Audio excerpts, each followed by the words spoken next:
Today we are looking at some of the worst crowdfunding projects in the world, starting with this one, the Leaf Mask. It raised over $4 million and claimed to be an N99 mask. That's 4 levels better than the N95. But people got skeptical when their HEPA filters weren't actually space-age tech at all. If you look really closely, there's a little diamond pattern on it, just like toilet paper. That's not a safety filter. Yikes, you thought you were getting N99 ply, and it was 1 ply. People were so mad about this that they started to try to track down the creator of this scam.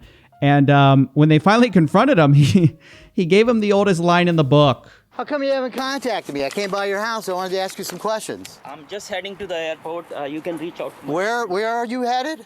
Airport. The airport? What are you going to the airport for? I think I can answer that question. I think he suddenly got a need to go international, is my guess. All right, I know it's ridiculous, but it's going to get worse. Next scam. Ladies and gentlemen, do you remember this? Guys, this is the Uno brush. Raised $1.6 million. It's a toothbrush for every part of your mouth all at once. Sounds great, right? What could go wrong with a stylish Danish mouth gag? Well, it turns out a lot. They've actually gone under. Yes, they've declared bankruptcy. In a statement that talks a lot about unforeseen challenges, they basically say, hey, your money's gone, and everybody who hasn't gotten the product isn't going to get it. And just like that, they made a clean mistake. Dumb. Dumb joke. Sorry for the dumb jokes, guys. There's going to be a lot of them. Now, before we go into our next scam, I want to remind you, don't forget, ladies and gentlemen, what month it is. It's a Coffeezilla Christmas, which means it's time to pump the stock. It's absolutely free. Just like and subscribe. And if we get to 1 million subs by the end of the month, we are giving $10,000 to Save the Children's, the actual charity. Thank you for all your support. Now back to the video. Guys, this next one, actually, we have some good news about. This is a story of crowdfunding scammers finally getting caught, arrested, and sentenced to 8 years in prison. That's right. You thought it was harmless to promise everything and deliver nothing, but the guy behind the Dragonfly Future Phone finally found justice. If you don't remember this flaming dumpster fire, this was a hugely successful campaign that raised $5.7 million so that everyone could get all their smart devices in one. Let's watch the promotional video and you tell me when you think this is full of it. Introducing the Dragonfly.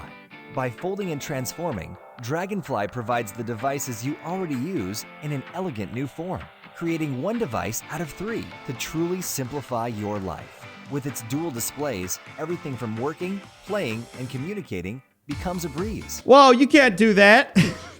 Flip it around. The thing's a transformer, guys. I mean, honestly, who fell for this? $5.7 million to fund some unknown company that came out of nowhere that promised you the impossible on Indiegogo. Just take my money, I guess. But eventually, I guess people found justice because after over half a decade, the creator has now been sentenced to 8 years in prison. And bear in mind, 8 years might seem like a long time, but that's only a little longer than his backers had to wait without receiving a product. Now, the last few products we're going to be reviewing on this episode of GoFundMe Garbage, it's going to be a little different. I'm going to try to be ahead of the curve on this one. These are products that are not scams yet, but that I predict will either underdeliver horribly or should be criminal to be worn outside. You see, style is not exactly a forte of these crowdfunding types. They're too busy imagining the future to worry about such things as style or being able to wear something outside without being the laughingstock of your neighborhood. So first up to the future, we have metal detecting sandals. These are made for people whose number one problem is wearing a metal detector on the beach and wishing that they could walk on metal detectors. So the first thing you're going to do when you're out looking for treasure is turn on your sandals, and then you're going to, well, try to walk in these things. And I want to watch these first steps as you just realize what an absolute disaster these things are. That looks so uncomfortable. And just try to imagine holding a conversation on the beach and your shoes are beeping at you. And it's like, oh, hold on real quick. I got to turn off my shoes. Oh, and of course, since they're electric, you have to plug them in at night. So don't forget to plug in both of your sandals. Now, if your eyes are getting tired of looking at horrible products, we may have just the thing for you. This is the iDear. It's a personal eye massager that looks like you're trying out for the X-Men. This thing easily met its funding goal and raised $200,000. And I'm sure you'll see why in a second.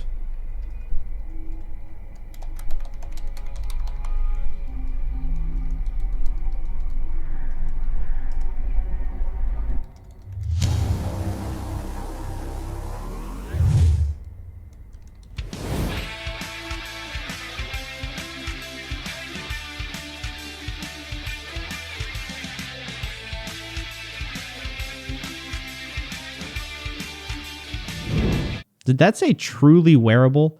These have to be the least wearable things I've ever seen.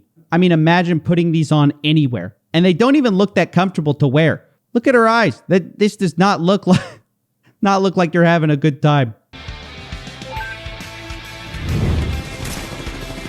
No, dude. It's great marketing. Great. I gotta hand it to him. It looks like great marketing. But you honestly look like you're in a D-list Marvel movie.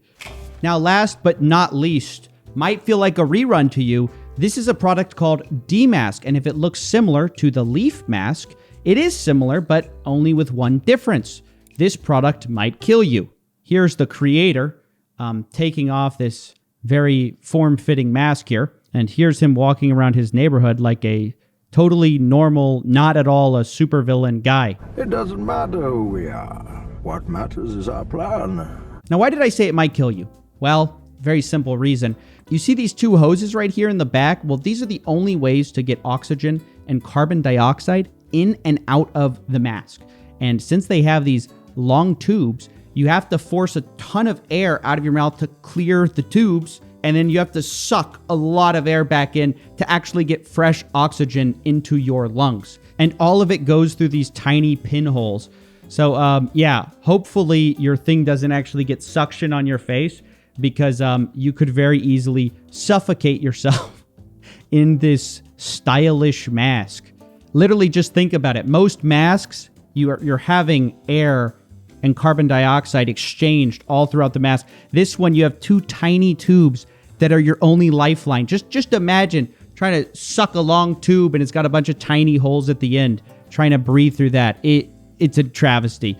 Luckily for the founder, the mask probably will never make a full seal, and it was never funded, so this is very unlikely to hurt somebody. But the level of stupidity on these websites is truly remarkable. So anyways, I feel like we've gone through the full circle of people going to jail, people who should go to jail, and people outright scamming people.